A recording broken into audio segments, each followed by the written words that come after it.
One Piece live action देखने के बाद कुछ ऐसे चेंजेस थे जो मुझे लगा शेयर करने चाहिए। और ये लाइव एक्शन सीरीज जो है वो एक डिफरेंट ऑडियंस के लिए, या बोल सकते हैं कि एक ओल्डर ऑडियंस के लिए बनाई गई है instead of One Piece anime fans और लवर्स। अब इस सीरीज में काफी ऐसे चेंजेस थे जैसे कि पेसिंग, कैरेक्टर्स इंट्रोडक्शन और बहुत सारी चीजें, लेकिन प्लॉट बिल्कुल सेम था, कैरेक्टर सेम है और उनकी बैक स्टोरीज भी सेम है। बट मैंने कुछ चेंजेस नोटिस किए जिनके बारे में मैं बात करूंगा। सबसे पहला चेंज था कैरेक्टर्स का इंट्रोडक्शन। वन पीस एनिमे में लूफी बैरल से बाहर निकलता है और ज़ोरो का इंट्रोडक्शन तो वी ऑल नो कि उसको मरीन ने पकड़ कर रखा था, लेकिन लाइव एक्शन में सारे कैरेक्टर्स का इंट्रोडक्शन अलग तरह से किया गया है। जहां पर एनिमे में गार्प का इंट्रोडक्शन इतना लेट होता है, वहीं इस सीरीज में गार्प को स्टार्टिंग के एपिसोड में ही दिखा दिया जाता है। आई नो कि ओडा सेंसे ने ये सब कुछ सोच समझ कर किया है, लेकिन जो इस सीरीज को पहली बार देखेंगे ना, उन्हें ये डेफिनेटली पसंद आने वाली है और मुझे तो काफी पसंद आई। सेकंड चेंज ये था कि लूफी अपनी क्रू से बिल्कुल अलग तरह से मिलता है। लूफी को ज़ोरो और नामी एक ही जगह पर मिलते हैं और जहां वन पीस में काफी ज्यादा कॉमेडी है, वहीं पर ये सीरीज काफी ज्यादा डार्कर टोन में और एक सीरियस टोन में बनाई गई है। एनिमे के अंदर उसोप लूफी को डराने की कोशिश करता है, लेकिन इस सीरीज में इन दोनों की मीटिंग गोइंग मैरी के पास होती है।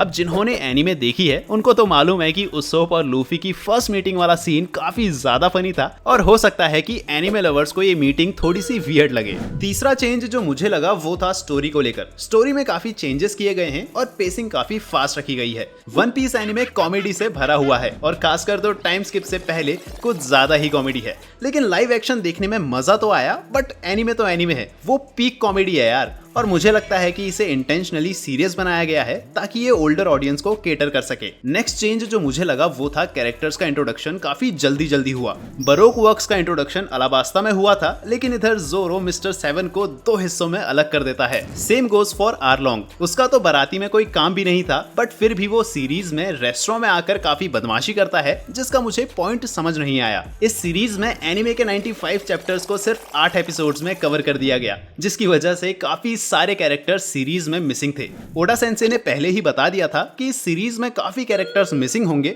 जैसे कि वो 2 बाउंटी हंटर्स जिन्होंने ज़ोरो के साथ टीम अप कर रखा था और उन्होंने ही लूफी को 7 वॉरलॉर्ड सिस्टम के बारे में बताया था। और ऐसे ही काफी सारे कैरेक्टर्स मिसिंग थे, जैसे कि वो कुत्ता जो अपने शॉप की रखवाली कर रहा था। इस लाइव एक्शन सीरीज में जेफ की स्टोरी सेंसर नहीं करी, वो मुझे बहुत सही लगा। इस सीरीज में जेफ अपनी टांग को काट कर खाता है ताकि वो सर्वाइव कर सके, लेकिन यही सीन एनिमे में सेंसर कर रखा था। One Piece live action series में मैंने एक और चीज नोटिस करी और वो था रॉजर का एग्जीक्यूशन पर क्रोकोडाइल का वहां मौजूद होना। और हम सबको ये थ्योरी तो पता है कि कैसे क्रोकोडाइल पहले एक औरत था, फिर उसको इवांकोव ने आदमी बना दिया था। और ये सेम सीन हमने एपिसोड 970 में भी देखा था, जिधर सारे कैरेक्टर्स का फेस दिखाया गया बट क्रोकोडाइल का सिर्फ बैक साइड दिखाया। और इस सीरीज में भी शैंक्स और मीहॉक का फेस तो दिखाया, बट एक और चेहरा मैंने नोटिस किया और मुझे ऐसा लगता है कि ये क्रोकोडाइल ही है। प्लस इन्याकी और एमिली की ये क्लिप देखो, तुम्हें सब समझ आ जाएगा। Mihawk, crocodile. Well, बस यही मुझे सबसे बड़ा हिंट लग रहा है। अब तुमको क्या लगता है मुझे बताना। Till then peace out.